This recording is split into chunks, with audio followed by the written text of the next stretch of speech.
Welcome, ladies and gentlemen, welcome to Celestial Somology, where astronomy is viewed through the telescope of biblical prophecy.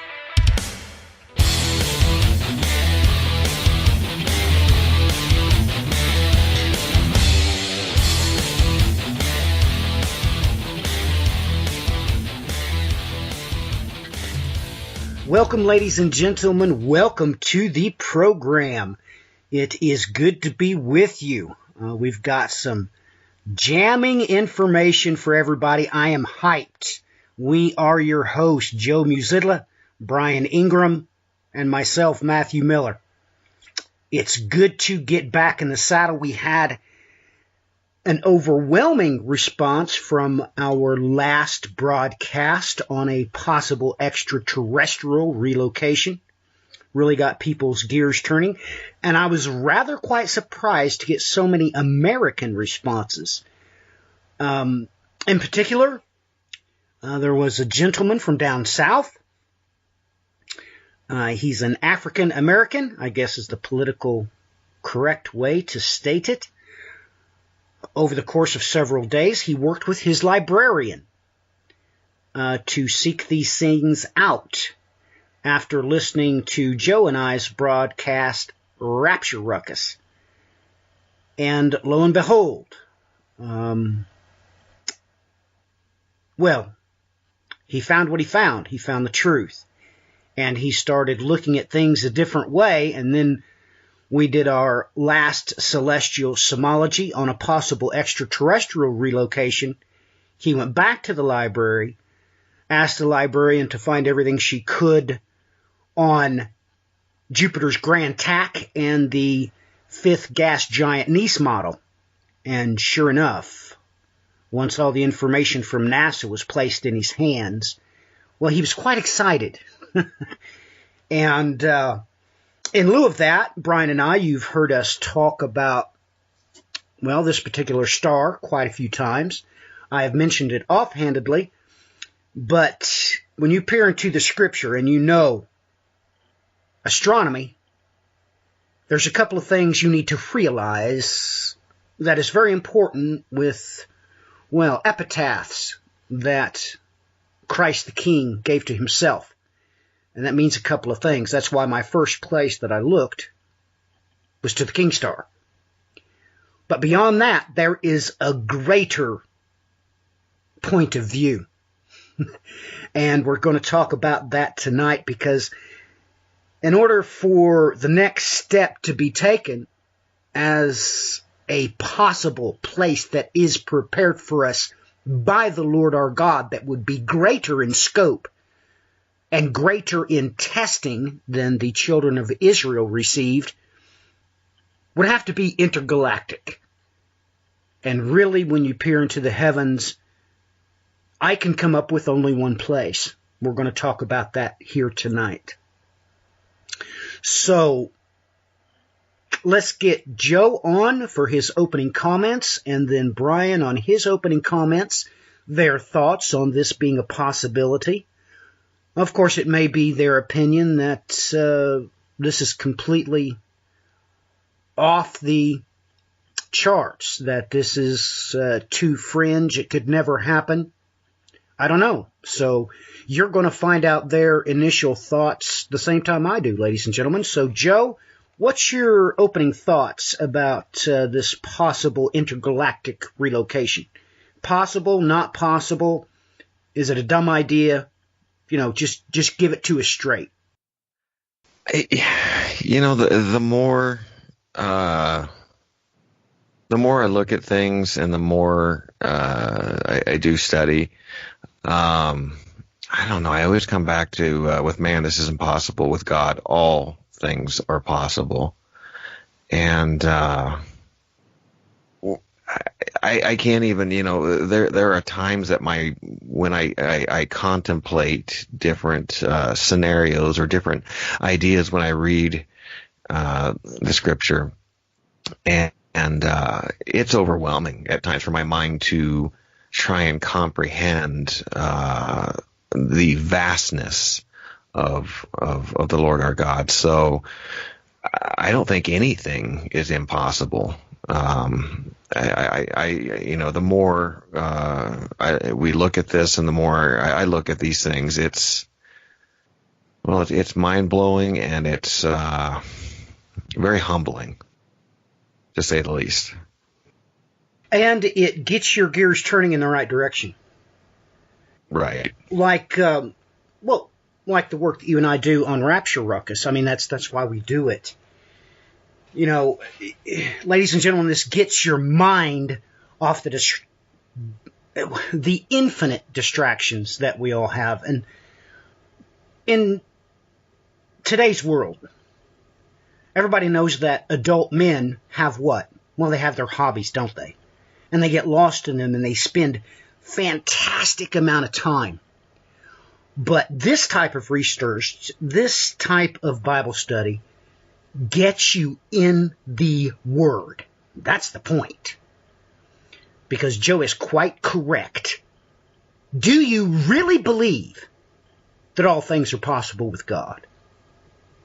Whether you like it or not, this is what he states. He states that he sits upon his throne. And then he throws a chapter at you in the Bible that says he sits upon the heavens. And then he gives you a chapter that says he does a terrestrial incursion and impacts Mount Paran. Now, that being the case, ladies and gentlemen, you can take this to the bank. Don't you have the wherewithal to realize that on his track through the heavens, as he has left his son looking as it had been slain, standing in the midst of the living creatures, in the midst of the throne, he's left him there. He could prepare any place for you before he gets to Mount Paran. So let me ask you that one more time. Are you so sure in your heart of hearts, ladies and gentlemen, you believe that God can do whatever he wants? Do you believe all things are possible through him? Is that really what you believe? Really? With that thought, Brian, what's your opening comments on this? Is it too fringe? Are you frustrated with me? Is it possible? Is it not possible? What's your thoughts, Brian? Well, all considering this very specific possible locative takes us someplace into a realm of an area that I've been looking down quite deeply here for numerous years now, and it's almost ironic we keep coming back full circle to this this very space in the sky. And to me, this one makes a lot more sense, but that's just my personal take as far as that is concerned. All right, well, I don't know what to say about that. You think this is more probable than Europa. I don't know. I think I'm 50-50. The things that go on in Europa, it obviously has a sea. You bring it into an orbit relative to the Earth distance from the sun. And, well, the one thing required is water. So, but then I look at Vega. And, ladies and gentlemen, I've been looking at Vega for 2 decades. Do you know, I don't know, I think I'm 50-50. Joe, you looked into this star, Vega. What did you find? Is it special in any way? Or is it just a normal star? Is it a binary star? What information did you find out physically about this star? Oh goodness, I don't have the one I wanted to have pulled up. I know it is the fifth brightest star in the heavens. the one that I did have pulled up right at the moment was the Universavery or Universer, however you pronounce the one which kind of gets more into the mythological version of it. Let's see, 5 years. It just kind of gives a little bit of information here. Fifth brightest star in the sky, third brightest visible from the mid-northern parts of the Earth, after Arcturus and Sirius, which is interesting that it's opposite of Sirius. In the places like New York, Madrid, the star sets for about sets up for about 7 hours every day, but in Canada and Alaska, it never sets. Distance between Vega and Earth is 25 light years, and it is a bluish white, which distinguishes it from other stars. About a tenth of the sun's age. See its size and speed. I thought it was interesting that this thing is. Let's see. They were estimating. Basically, it's spinning at 90% of its. I guess of its maximum velocity, which I thought was pretty interesting. They were thinking that it has quite a bulge at its equator. Let's see, the age is determined between 500 and 625 years, which is believed to be about half of its life. Their scientists are thinking that it's going to burn out or become a red giant quite quickly, rather than our Earth, or our sun, I should say. See, surface temperature is 17,000 degrees Fahrenheit, which is almost 2 times more the surface temperature of our sun. And then it takes about 27 days to rotate on its axis.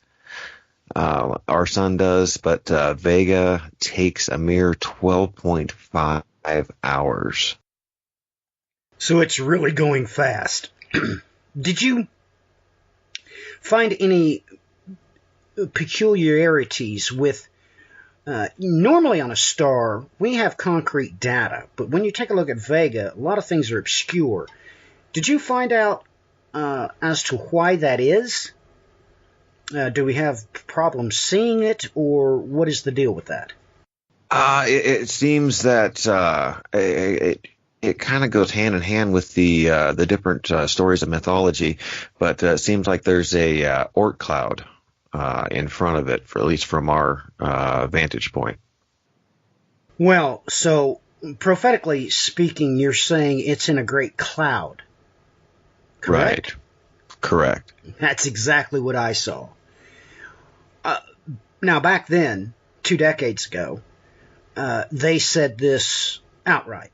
They said, we're having trouble determining whether it has any planets with it, any satellites at all. And as we improved our optics with telescopes, lo and behold, there was a reason why. It's in the midst of a great cloud.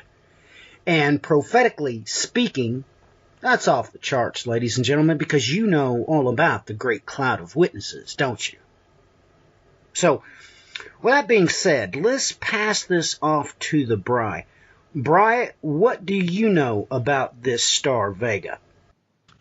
Well, one thing quick to add into some things you just pointed out, I've been doing a quick precursory search because I noticed in the standard Wikipedia article you do have the possibility of planets being in the region around Vega. And from what I'm seeing here, they have found, okay, here's an article that just came out in July, but they've got asteroid belts that they have found out there. Recently, as far back as 2013, there was talk of it in 2003, And now I had just found a article that came up here from July of 2018, and now this is stating September 2016, but moon, supermoon, planets of the solar system, and star Vega, brightness and size. So I'm not exactly sure what's going on there, but nonetheless, it has a probability that this system does have planets possibly around it. So, and this article here from Daily Mail from 2013 even states, and even its own Earth twin. So it's a possibility that they're still considering. Obviously, as we explore more and more in space, we learn more on a continual basis. But to break this down into some of the quick lore here associated with Vega and the surrounding star systems, I'm going to break this down real quick. And one of the big things to point out here, something we've talked about a lot in the past, it's vulture symbolism that's associated with this constellation itself. If that's okay if I go into that, or if you guys want to interject anything before I move into that portion. Oh, no. Go right ahead. Jump right on in, Bri. All right.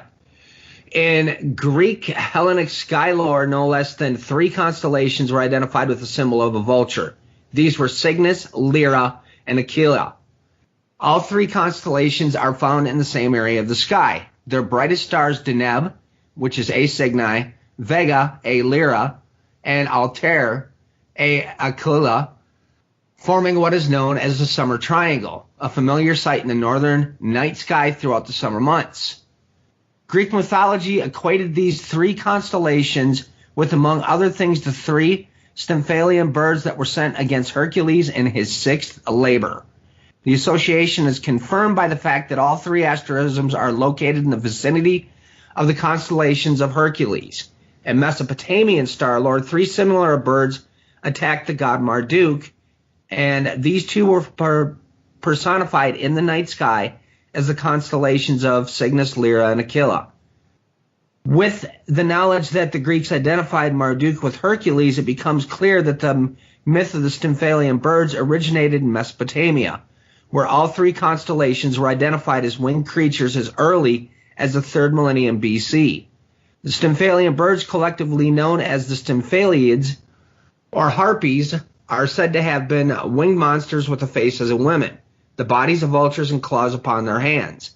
The fact that they were thought to be monstrous vultures confirms their link with the constellations in question, which are all identified as vultures. Vulture Cadens, the falling vulture in the case of Cygnus and Lyra, and Vultur Volens, the flying vulture in the case of Aquila. So I can stop there, but nonetheless, folks, you should recognize the fact that this is tied in with a lot of things we've covered many, many times here in the past. So handing it back over to you guys. Well, most certainly, because that just screams, of course, Operation Eagle's Wings. You and I have talked about this before. We've talked about the eagle vultures, of course. Well, case in point, we did that one show, and that's what your Twitter banner is that very vulture eagle. So we've done massive amount of work on that before. But ladies and gentlemen, this is all tied up with, well, all sorts of birds in this area of sky, no doubt about it. And all kinds of biblical crossovers and connotations to this. Now, I want you to consider this, ladies and gentlemen. I'll just share this little tidbit with you. Vega is very special, and it is tied directly to Sirius, which you have heard the Bri and I speak about many times, the star Sirius.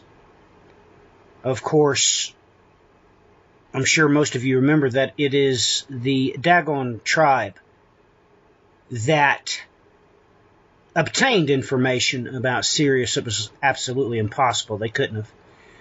But ladies and gentlemen, we have the strange epitaph that Christ gives himself, the Alpha and the Omega. Now, just so we all understand, that is, in English, he literally said the A and the Z.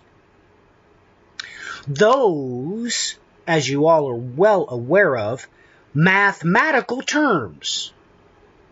All higher math came from the Greeks. That's why when you go, of course, you have the pi symbol, and you can go on and on and on. All mathematical symbols are Greek. Everyone knows this. This is common knowledge. Ladies and gentlemen, when you get into the machining process, you have to realize that when you talk about axes in a machining process, you're talking about going forward and back, up and down, left and right. No one understand this. We are not static in the heavens. We are moving. Our solar system is coming from a place and it's going to a place. Let me put it like this. The highway that our solar system is traveling is coming from Sirius and it's going to Vega. So, if Christ the King was meaning the Alpha and Omega as purely mathematical terms, he was speaking of where you come from and where you're going. Now, with that in mind, that really does get the gears turning. Now, very few people know this, understand this, that the solar system is moving, just like the planet Earth moves around the sun. The sun and the entire solar system is traveling. We don't just set in the heavens, we move. We're in motion. Now, thinking about that, it really throttles the entire topic of why the information was delivered to the daggone people about Sirius. More importantly, they would have known and understand, whoever delivered this information, that where planet Earth was going was Vega. So, when you step back and think about the last program that we did, the Alpha and the Omega, of course now you can understand that the Alpha would have been planet Earth. There would have been only one Omega in that transit system, and NASA already has the mathematics to show you. Jupiter, in fact, did a grand tack, was stopped and pulled back out into its place by the father star, Saturn. This is all, the math is already done. NASA's already published it. When you understand that, guess what? It means the Alpha and the Omega. That's right, Jupiter. That's why we looked to one of the moons of Jupiter. But now when you back up and get a grander perspective, he could really only be referring to himself as being one place. Vega. So, that tends to rattle the cage. It pushes the limits. But you have to believe what he said first. You have to believe what he said first. That all things are possible with him. All things. But yet, we get stuck in this scientific rut. That, no, Jupiter's where it's supposed to be, and this, that, and the other. Ladies and gentlemen, God made it all. Have you all forgotten that? He can do whatever he wants. He is the law. You know, I was asking my children this the other day. Why did God make one of the commandments, thou shalt not steal? My children just looked at each other. Well, what do you mean, Daddy? Why did he say that? Can you take from him? They all start chuckling. Well, no. So why did he say it? Every single one of them put their eyes to the floor. He is the Lord God. And the law is whatever he says. Have we all forgotten that? With that in mind, when you take a look and consider this, it begins to blow your mind. It begins to really push the envelope as far as eschatology is concerned. Because like I stated, you can look this up for yourself because it was written thousands of years ago. Thousands of years ago. This is what he says. He says he sits upon his throne. He tells you that right now his son is looking as a lamb as it had been slain, standing in the midst of the living creatures, in the midst of the throne. He tells you he's going to get up and set upon the heavens and ride the cloud to planet Earth, leaving his son there. This generates in the heavens a span of about 30 minutes of silence. In this trek, he prepares a place for the woman to be taken. And he does so exactly like he did after the 2-year waiting period after the flight from Egypt. Now, at that point in time, we know strange things were going on. Why did their clothes not wear out? Why can archaeologists not find proof of that many people being in the wilderness anywhere remotely close to the state of Israel? Why? Why does God use strange language like Alpha and Omega? Well, let me translate it to you. He says the end of the heavens and the end of the earth. What did he mean mathematically? The Alpha and Omega. Now, we know that the children of Israel was tested in complete and utter ignorance. They didn't know the law. They didn't know anything. Nothing. They knew nothing. We as Christians, because he has secured for us the Bible, his holy word, in 2 alpha-numerical languages, you should know everything. You should believe everything. That being the case, when he says 10 days of testing, I think the limits of all of us, and I mean spiritually, physically, and mentally, are going to be throttled. They're going to be throttled. Now, I hope we've put this into the right perspective for you. God can do whatever he wants. Now, I know most of you have never heard any of this before. You've heard plenty of other things, though, haven't you? You've heard plenty of, distractions, especially right now. I mean, I've received a plethora of emails and messages asking when we're going to talk about voting. I don't cast my lot with the wicked. You can take that to the bank. We're not going to talk about that. Don't care about it. You are going to be tested, and I mean your testing is going to be throttled. If you're hoping for a testing as light as the children of Israel received, you better get your trays in the upright position and fasten your seatbelts. That's what you need to do. So, looking at Christ calling himself the Alpha and Omega in purely mathematical terms, boy, opens up the mind. Brian, why don't you jump on here and share with us a little bit. Well, it seems like you've ran across a whole lot more information from your favorite author. Well, let me take that back. I don't know if he's your favorite, but Andrew Collins. I hope he's faring well. I haven't checked on him in a while, but Facebook is rather to the point it doesn't even work. Brian, with me, it just sits there and spins as it tries to load advertisements, and I'm sitting there scratching my head.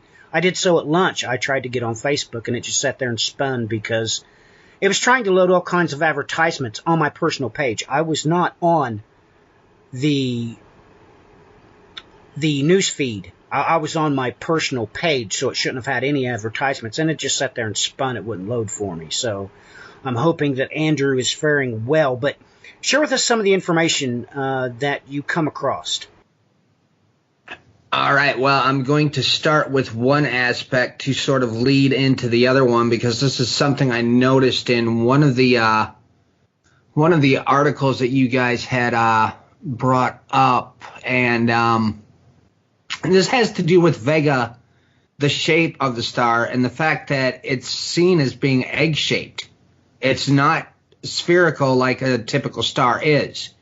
Now, immediately when I saw that, my mind started going to one place, and sure enough, Andrew, in a way, comes in and confirms this, even though I'm not certain if he's maybe caught on to this or not. But one thing that, if you know anything about the ancient Egyptian cosmology with the Ben bird and the Ben stone, the Bennu, the bird of creation, and Heliopolis tradition, perched on the primeval hill or mound of creation, synonymous with the Ben stone. Well, of course, you have an egg that is associated with this here.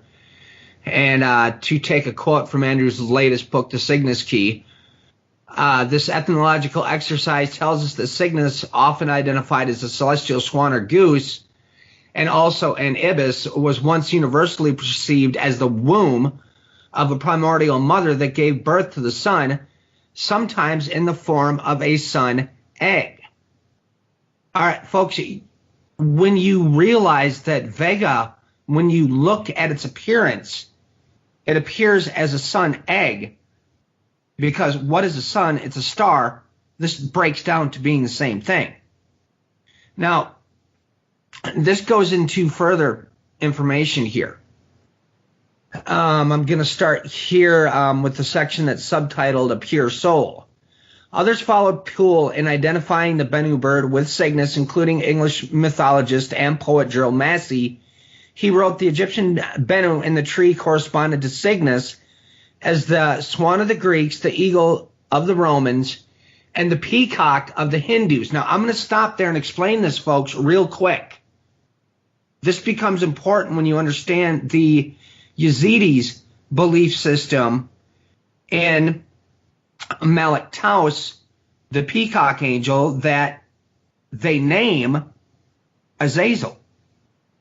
You've got a strange correlation all of a sudden coming into the mix with how the Hindus view this star. Now, moving forward, Poole, however, went further, recognizing the one name given to the Bennu bird or phoenix was Rakit or Ruk, modern Rek, a bird of undefined character with human hands, which signified a pure soul. This he compared linguistically with the mythical bird of Persian and Arab tradition called the Ruk, Anka, or Sermug, citing the fact that, like the phoenix, the Anka was connected with specific time cycle, the former, according to Herodotus, being 500 years, and the latter 1,700 years. Poole noted the similarity of Reket and Ruk to Ruk is very striking. It suggested the northern origin behind all these traditions of a mythological bird associated both with the mysteries of the soul and with recurring cycles of time. Important here is that Ruk or Rak of Arabic fable has long been identified with Cygnus. Indeed, Ruk is the Arabic name for Delta Cygni, the wing star corresponding to the Great Pyramid in the Cygnus Giza correlation. The word Ruk might well derive from the name of Akkadian storm bird Uraka, although this name also has been proposed in connection with the neighboring constellation of Lyra, which is where Vega is part of. As Poole rightly surmised, the word Ruk, Arabic for a monstrous bird or bird of mighty wing, as big as an albatross, can be written Rek, just like the Egyptian bird with human hands, or even Rakam, meaning a bird shape like a vulture. The same word is also found in Hebrew and Aramaic, which, like Arabic, are a West Semitic language. Here, Rakam or Rakam means carrion vulture, and even Egyptian vulture, while similarly spelled Rekam means womb or uterus. And folks, this is found in the Bible from, just a minute here, let me pull up this list. The spelling first starts in H7355 for that word. This specific one, H7355, is to love, love deeply, have mercy, be compassionate, have tender affection, have compassion. You go on to 7356. This is womb. It can also mean compassion. 7357 means belly, Raham, which is a proper name. And H7358, a womb. So I'll stop there with all that I just dropped. That is absolutely off the charts, ladies and gentlemen. That, well, we seem to be bringing in a couple of birds into the mix. That is prophetically off the charts, looking at this any which way you can. And yes, ladies and gentlemen, it looks like a womb. That's exactly what it looks like. And so many things associated with Vega. It really is off the charts.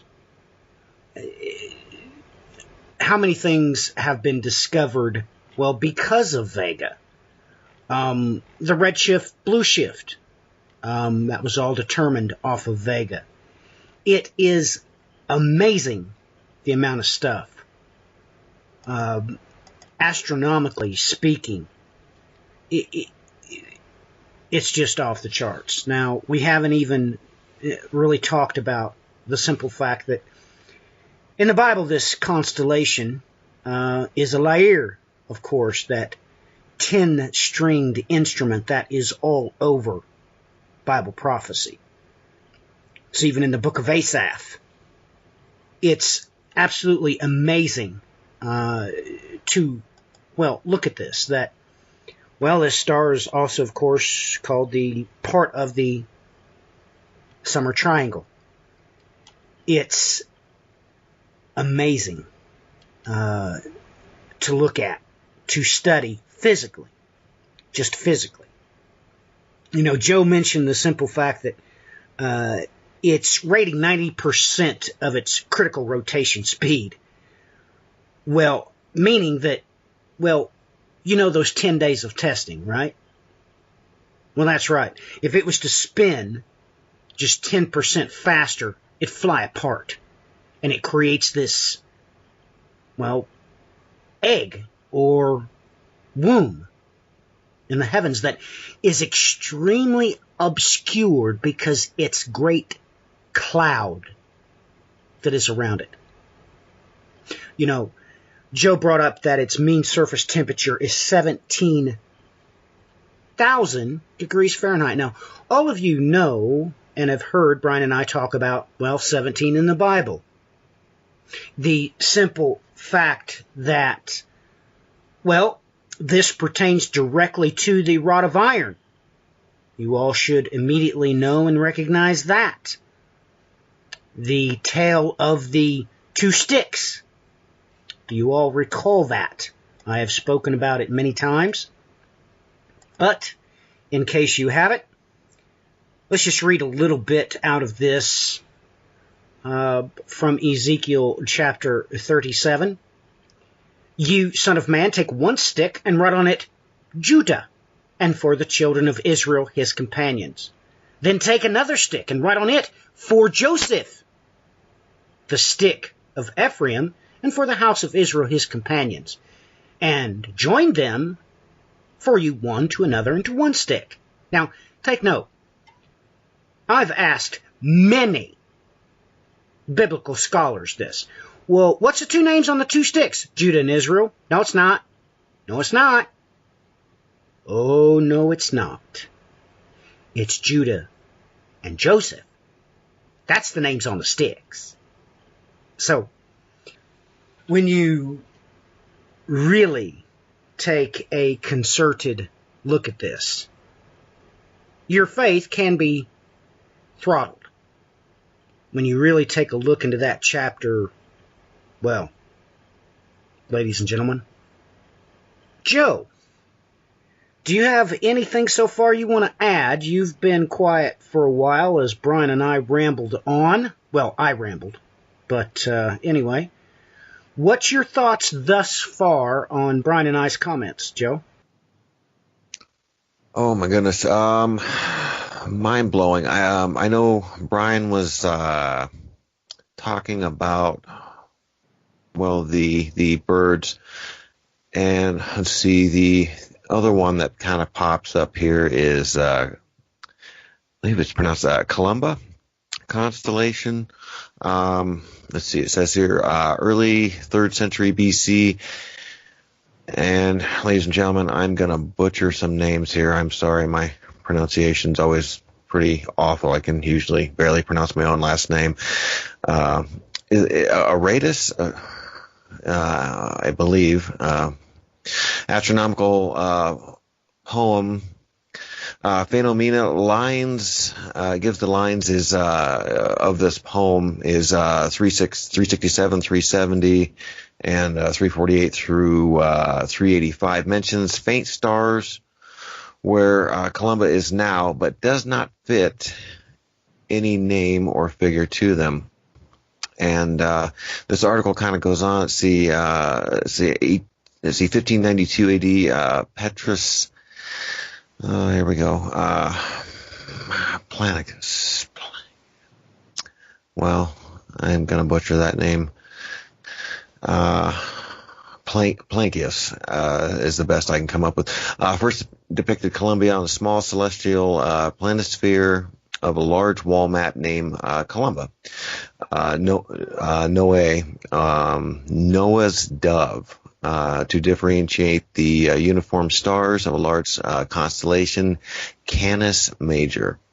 Columba is also shown on his smaller world map of 1594 on an early Dutch celestial globes.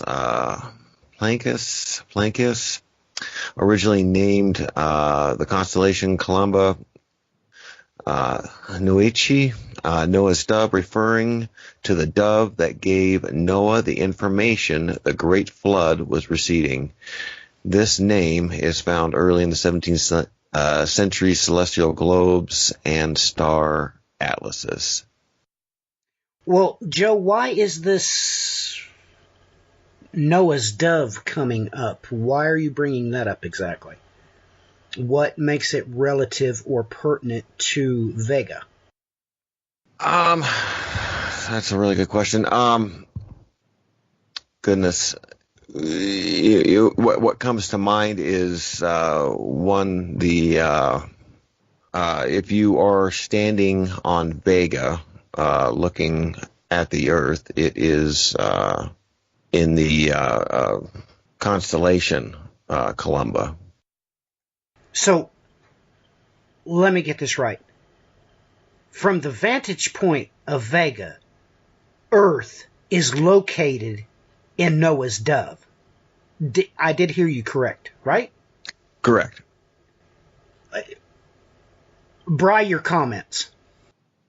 Well, it would make, I guess, perfect sense in light of what the Bible says concerning, well, a couple of different floods. Because I'm sitting here staring at something right now, pondering Revelation 12's flood that is poured out of the dragon's mouth as I sit here and look at the constellations, how they're set up in the sky.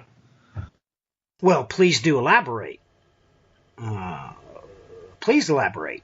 Well, we stop and consider what I've brought up about this ancient concept of Nuit representing the woman in the heavens, which is essentially the galactic rift. If you go out into the nighttime and you look up in the sky, you'll see a great big stream of stars going through the center of the universe, basically, which is that galactic plane, galactic rift. And when you look at the position of Draco in relation to, for instance, Vega, which we spoke of before, being that womb-shaped, egg-shaped star, Draco's head is right above Lyra. It's right above Vega.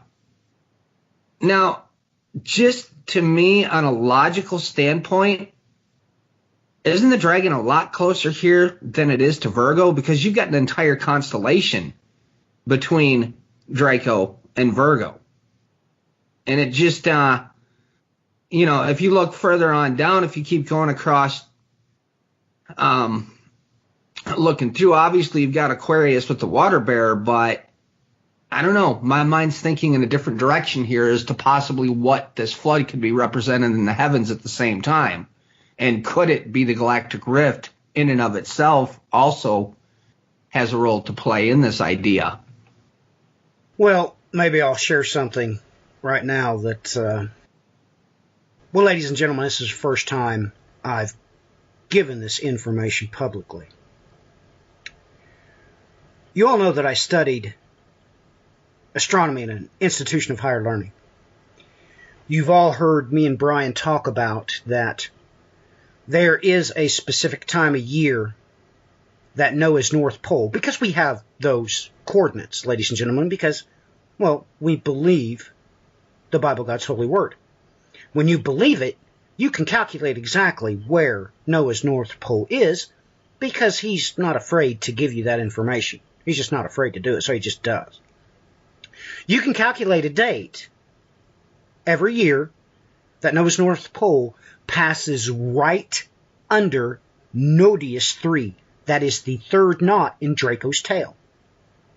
Now, talking about the machining process and, well, X, Y, Z axes, or axis of motion, boy, I'm real kind of hesitant to spill these beans, but we're going to get her done. There is a vertical line in the heavens, ladies and gentlemen, that area will pass directly under Vega. The time between Noah's North Pole passing under Nodius 3 and the time when the vertical hits Vega is 21 days. Now take a deep breath. If any of you have listened to my son and I's program on Christian conspiracy theory, you're going to understand when I mention the Einstein-Rosen bridge and Ezekiel's wheels.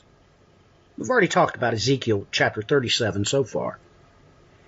If an Einstein-Rosen bridge was to open exactly 21 days later, oh yes, ladies and gentlemen, I can calculate exactly where that Einstein-Rosen bridge would open up on this planet. Now, the closest geographical location that you could look at to find information on this particular spot is an island. And that island is off the coast of North Korea.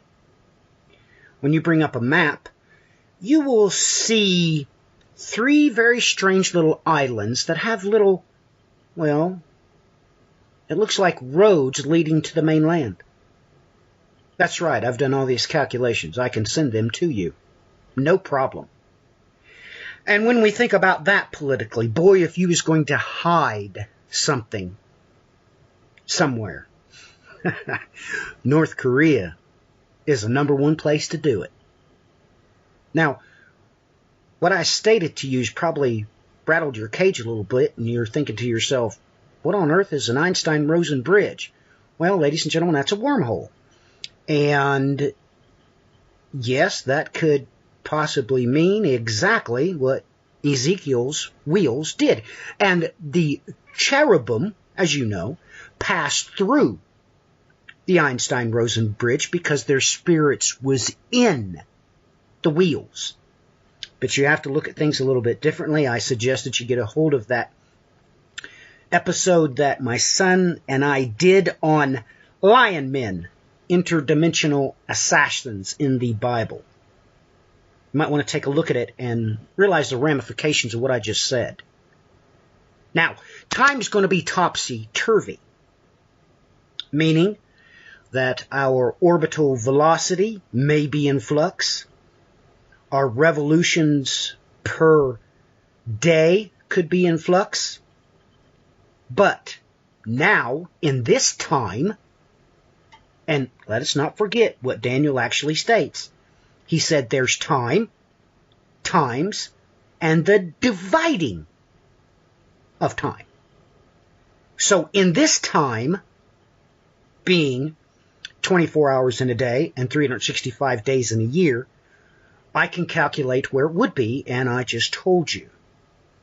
I told you that Vega, exactly 21 days after Noah's North Pole had passed underneath Nodius 3, or the third knot in Draco's tail, an Einstein-Rosen bridge could open up between Vega and in the midst of these three little islands that have roadways going to the mainland in North Korea.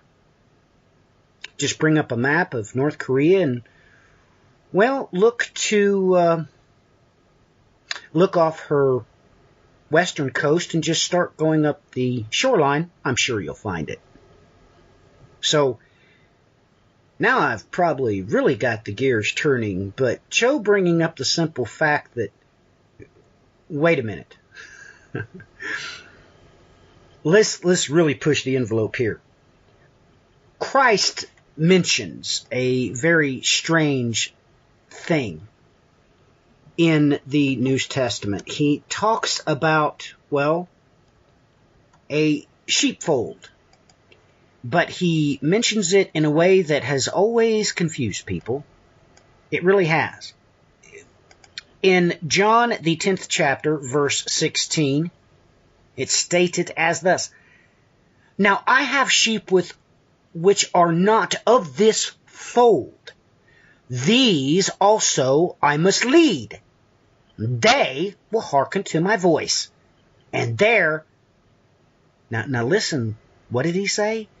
"And there shall be one flock and one shepherd." So, when I look at this, there as in the other fold. And if we were to be relocated to Vega, and we meet the sheep that is of that fold, and they ask us, "Riddle us, from whence came you?" Joe would look up into the heavens and see, "Do you see the dove there? We came from the dove." And I bet all of your jaws just hit the floor. Let me read it one more time. Let's switch up versions. That was from the Thompson. Let's try the New American Standard Bible. "I have other sheep which are not of this fold. I must bring them also, and they will hear my voice, and they will become one flock with one shepherd." Let's try the KJV.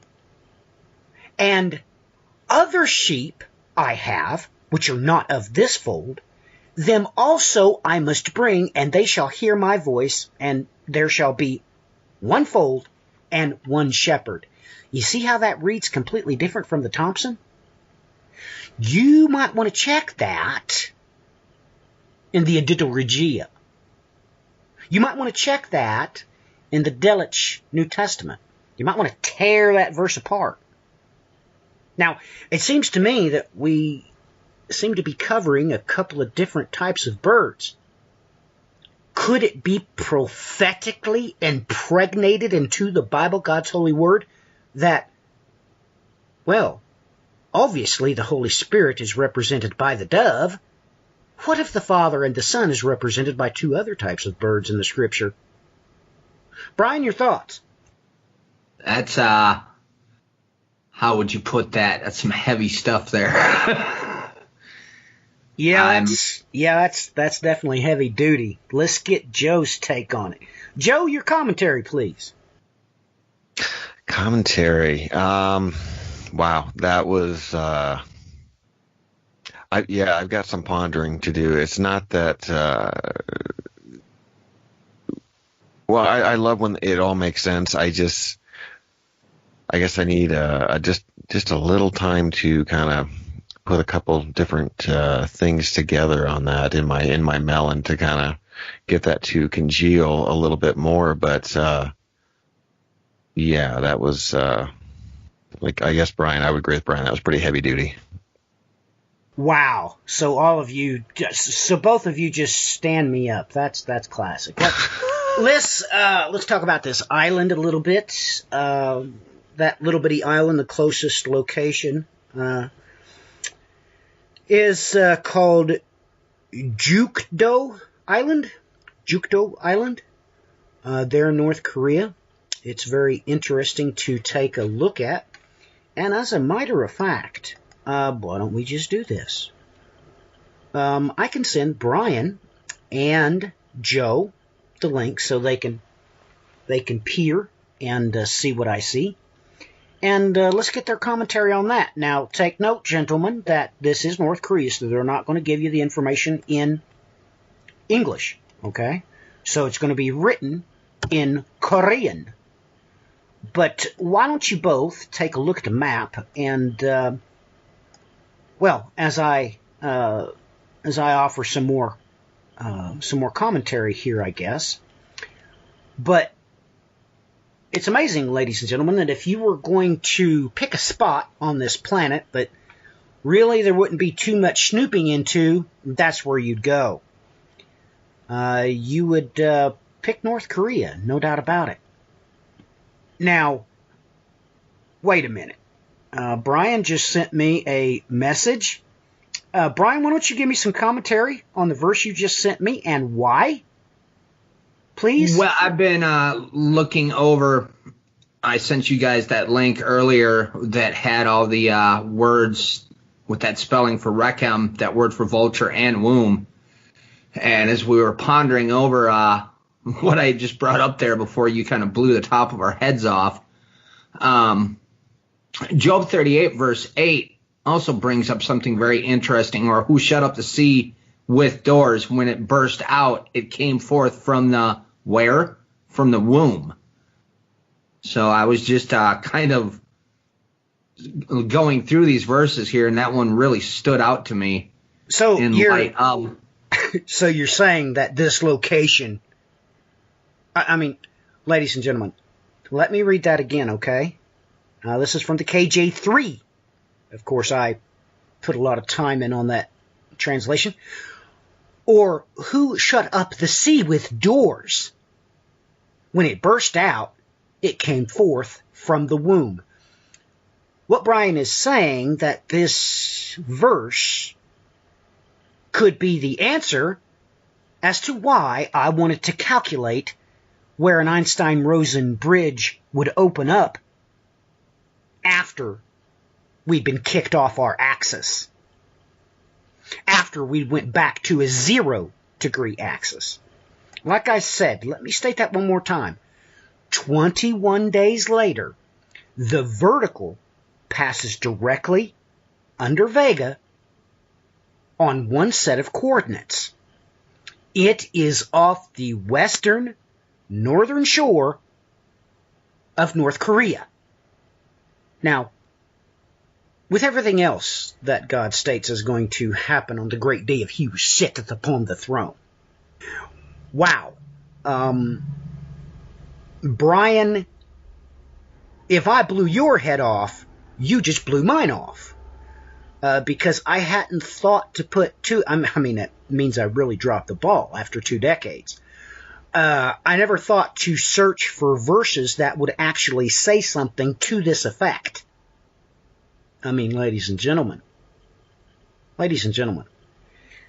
you know, the Great Escape happened through the Red Sea, correct? Well, the only way, ladies and gentlemen, to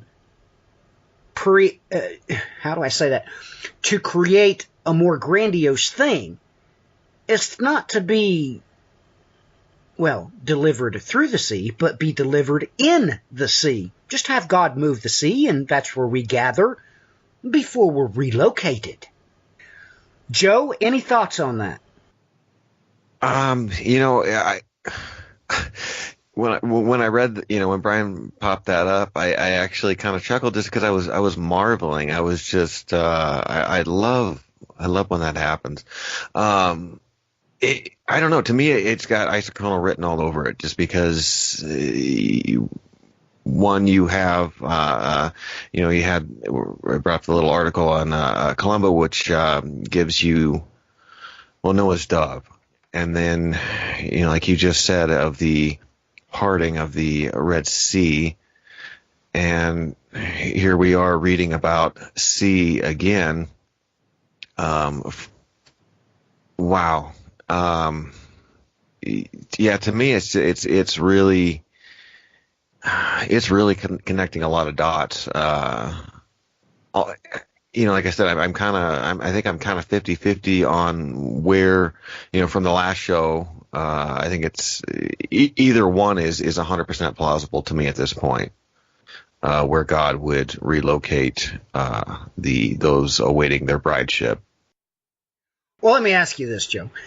Before we done these episodes, had this thought ever even crossed your mind that there could be a possible extraterrestrial? Now, let me explain that, ladies and gentlemen. Terrestrial means Earth. Okay, that's all it means. Joe, before these programs, had that thought ever crossed your mind that God can do what he wants to do, and he states he's going to ride the cloud through the heavens from the throne room, and he could prepare any place he wanted to. He could literally prepare Timbuktu if he felt like it. Had it ever occurred to you to look on a grander scale to consider an extraterrestrial possible relocation event? I'll be 100% honest and say no, absolutely. I had not. I was, so many things that I was kind of marveling at, even just what he did with the children of Israel, with their clothes not wearing out, and manna falling. They were 100% taken care of, and to me, I just marveled at I guess some simple things. I guess they would be simple compared to like you said, an extraterrestrial location. That was, I think it's beautiful that demonstration, as marvelous as it is, that what he did with the children of Israel, of how he led them out, and as mind blowing as it probably was to them. And even to me, when you really just believe what he wrote, it's breathtaking. But he keeps, as we move into this and do these studies, it just keeps a greater expanse, I guess, would be what the term I'm thinking. Brian, what about you? Of course, you spent a lot of time in your life, outside the ecclesia, shall we say. Had you ever heard any things like this? Now, I know you and I have talked before about the Heaven's Gate cult that thought they were going to be relocated to a spaceship, but have you ever run across any tales, probably New Age, I would think, that talked about a possible extraterrestrial relocation? Well, this is the one thing that, and it was personal on my end, which was referred to as the Ashtar Command. Now, I had a event that happened several years back. I mean, we're talking probably 20 some years ago, where I had this vision that showed all these ships coming down on New York City and just causing absolute pandemonium and taking people away. And I didn't know what to think of it when I had this vision.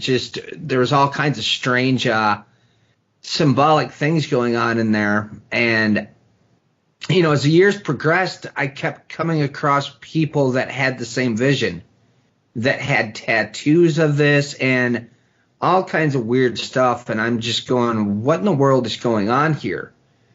And it is that same concept of people being pulled out of here and taken away from here. But of course, it was obviously by these ships. And, I'd come across rumor, and one of the books that I was written up on stuff to do with, I think, MK Ultra and the possibility that one of these spots here in the United States, I can't remember it off the top of my head, was running some kind of project where they were putting out information on the wavelength where people that were meditating or doing whatever were able to pick up on this image. But, that's a little hard to substantiate because obviously without something like that being declassified, there's no way to know if it's true. But what I do know is true is there were multiple people having the same weird vision. Why? I don't know. But that's kind of my personal run-in with something along those lines years back. Well, ladies and gentlemen, let us consider this. That by 2005, the Spitzer Space Telescope had produced high-resolution infrared images of the dust around Vega. It was shown to extend out to 330 AU, or astronomical units. Now, the estimated total mass of this dust was massively larger than the entire mass of the Earth. The production of the dust would require collisions between asteroids and populations corresponding to what? Yes, the Kuiper Belt around the Sun. This dust is more likely created by debris disk around Vega rather than a protoplanetary disk, as was earlier thought. When did the 40 years start? What happened? Ah, yes. The cloud ascended off of the tabernacle. What is the name of the tabernacle that you're going to? God tells you. You all should know. That brings into really stark clarity, much like the Spitzer Space Telescope did in 2005, about that cloud of many witnesses. I mean, ladies and gentlemen, what if it's God's plan to suck us all up into that cloud? Because if that cloud is an Einstein-Rosen bridge, and you're at this particular spot off the coast of North Korea, guess where you're going? You're going to go right through that cloud around Vega. Off the charts. Off the charts. Closing comments, gentlemen. Joe, you go first. Oh, goodness. I guess to kind of sum that up, one of the little things that I read, it was I believe it was the Japanese tale of these celestial bodies, and that cloud, I guess, was represented by I guess a flock of magpies, if I'm not mistaken. But anyways, it was kind of depicting two different lovers coming together, and well, it just kind of gave me that picture of the bride being carried across the threshold, and I don't know, I thought the whole thing was magnificent and absolutely beautiful just to ponder these things once again. So yeah, I've got a lot more to look at and a lot more to study, but absolutely breathtaking. Brian, your closing comments, please. Well, I mean, to sort of break this down, I mean, you've got, we have to start here in with, as Matthew brought up, Noah's North Pole, which is going to take you to Siberia. And the irony in all this is going to pull you back to ancient star lore that's going back as far back as we can possibly now trace to a group of people that happen to live in Siberia that brought this information from that region down into the Mediterranean, into the Mesopotamian civilizations, speaking and teaching about sending people back from their origin, back to the stars, to these very places. Their entire cosmology was built off this idea. It was mirrored in the concept of the Egyptians. And now we hit that fast forward button and would look at all this in light of these ancient ideas. You really have to scratch your head at this point and go, none of this is coincidence. How did these ancient magi then carry all this information that far through history? And now here we sit right now looking at all this, pondering a question I think they've been pondering since quite some time back. So that's what I've got to add for now. All right, ladies and gentlemen, I'll give you what you're looking for. The coordinates of this place off the coast of North Korea is 39.56 north, 125.23 degrees east. Now, if you'd like to know how I arrived at that calculation, you'd probably have to take some higher math classes and astronomy. But I'd be more than happy to, make a video of it, because I can, I guess. But I think we've given you enough to get your attention away from your hobbies or your, distractions, your sports, or whatever it is you do. Look, the Bible is God's holy word. If you just take the time to look at how he wrote it, which is in 2 alphanumerical languages, Greek and Hebrew, you will come to the point where it will consume you. It's like a hunger. Ladies and gentlemen, my wife was frustrated with me this morning because I was mad I had to stop what I was doing and go to work. On the way to work, what am I thinking about? What God said. On my breaks, I think about what God said. On the way home, I think about what God said. I literally go to sleep every single night pondering his word. Sometimes it's the letters, sometimes it's the numbers. But ladies and gentlemen, turn your soap operas off. Whatever that is, baseball, I don't know. I don't know what you're doing. Maybe it's fishing. Turn off your soap operas. Get away from the entertainment industry. Get away from it.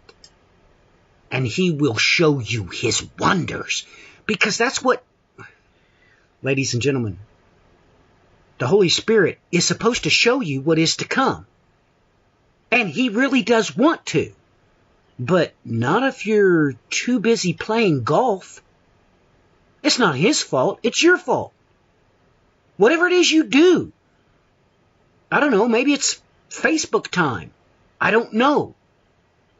But whatever it is, start thinking of it as a soap opera. It's a soap opera. It's not real. His will for you is. The Holy Spirit is waiting for you to put down your hobbies and your distractions. If you'd like more information on that Einstein-Rosen bridge concept of Ezekiel's wheels, one more time, do a search for this, you'll find it. Lion men, interdimensional assassins in the Bible. You will get that on Christian Conspiracy Theory. That is the program that I and my son do together. Joe, how can people connect with you on the internet and your shows? Because you host a couple of different shows on a couple of different formats. We need those. We need your Twitter, your Facebook, or whatever else you do. Let everybody know all that information, please. All right. Yeah. one on a different, completely different platform called A Cup with Joe, where I try and lift up, other ministries that the Lord puts in front of me, and talk about, various topics concerning God's holy word. The other one is ark building, where I and sometimes my twin brother talk about building yourself a metaphorical ark to out of God's 66 books, the Bible, to house your securities as these times grow darker. And then Brother Matthew and I do one weekly called Rapture Ruckus, where we we tell the truth and throw out the lies. You can find me on Facebook under Joe Muzydla, JoeMuzydla.9, J Muzydla on Twitter, and those would be the two best places. All right, Brian, all your contact information, social media sites, websites, the whole 9 yards, please. All right, you can find me at The Bands of Time on Twitter, thebandsofTime.com, and endtimetribunemedia.com. Thanks for joining us. God bless.